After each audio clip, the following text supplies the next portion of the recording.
Hari ini jadwalnya anak saya nih untuk kontrol untuk pertumbuhan dan perkembangannya. Iya, Bruder, kami datang ke sini untuk mengecek pertumbuhan dan perkembangan anak saya. Jadi Ibu, pertumbuhan dan perkembangan anak adalah berdasarkan Hidayati 2016 mendefinisikan bahwa pertumbuhan merupakan perubahan fisiologis sebagai hasil dari fungsi-fungsi fisik pada anak yang normal dalam waktu yang normal. Hidayati 2016 mengatakan perkembangan adalah perubahan kematangan dari kesiapan fisik yang memiliki potensi untuk melakukan suatu aktivitas sehingga individu telah memiliki pengalaman. Menurut Balasundarang dan Afula Kunta 2021, pertumbuhan dan perkembangan bergantung pada faktor genetik, nutrisi, dan lingkungan anak. Pertumbuhan dan perkembangan perlu dievaluasi untuk menilai proses tumbuh kembang anak sesuai dengan usianya. Antropometri adalah gold standar untuk menilai status nutrisi anak. Antropometri yang digunakan untuk usia 4-5 tahun adalah berat badan, tinggi badan, dan body mass index. Salah satu screening perkembangan anak yaitu Denver Development Screening Test atau DDST yang merupakan metode untuk menilai perkembangan anak yang meliputi personal sosial, bahasa, motorik kasar, dan motorik halus. Sekarang kita masuk pada tahap perkembangan pada anak usia 4-5 tahun. Perkembangan ini sering disebut dengan preschool age group, di mana kalau dihubungkan dengan teori perkembangan psikososial menurut Erik Erikson, anak-anak pada usia 4-5 tahun berada pada fase yang disebut dengan initiative versus guilt.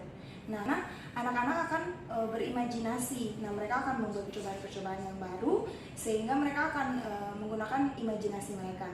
Nah, pada tahap perkembangan ini ketika anak tidak didukung oleh keluarga dan ketika dia mengalami kegagalan terhadap suatu permainan atau suatu hal baru yang dia coba, maka dia akan jatuh kepada perasaan bersalah.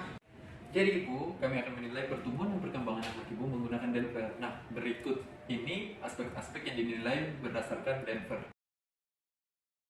Menurut Sugiono tahun 2014, motorik kasar merupakan sebuah kegiatan yang dilakukan oleh anak yang dikoordinasi penuh oleh tubuh anak dan cenderung menggunakan kekuatan fisik anak. Adapun beberapa contoh kegiatan yang dapat menstimulus motorik kasar seorang anak usia 4-5 tahun adalah dengan cara anak mengikuti beberapa gerakan seperti pesawat terbang ataupun pohon tertib angin, ataupun anak bisa melakukan gerakan menggantung dengan kedua tangan. Motorik halus adalah pengorganisasian penggunaan sekelompok otot-otot kecil seperti jari jemari dan tangan yang sering membutuhkan kecermatan dan koordinasi dengan tangan. Contoh-contohnya adalah sebagai berikut: membuat garis vertikal, garis horizontal, lengkung kiri atau kanan, miring kiri atau kanan, dan lingkaran, menciplak bentuk, mengkoordinasikan mata dan tangan untuk melakukan gerakan yang rumit, melakukan gerakan yang manipulatif untuk menghasilkan suatu bentuk dengan menggunakan berbagai media. Menurut penelitian yang dilakukan oleh Dewi dan Surani, didapatkan bahwa motorik halus anak usia 4-5 tahun dapat distimulasi melalui kegiatan seni rupa seperti mewarnai, menciplak pola tangan, menggunting, dan menempel. Kemudian ada kemampuan bahasa pada anak. Menurut estimasi tahun 2014, kemampuan bahasa pada anak merupakan salah satu aspek perkembangan yang perlu diperhatikan dalam pendidikan anak usia dini. Hal ini diarahkan supaya anak dapat mengungkapkan emosi dan pemikirannya melalui perkataan yang sesuai. Menurut NISA 2021, kemampuan sosial penting dimiliki oleh anak dalam beradaptasi dengan sesama dan membantu mengatasi masalah yang dihadapi. Ada 3 indikator utama dalam kemampuan sosial emosional anak. Yang pertama adalah kepercayaan diri, yang kedua adalah rasa tanggung jawab dalam diri dan orang lain, yang ketiga adalah perilaku prososial.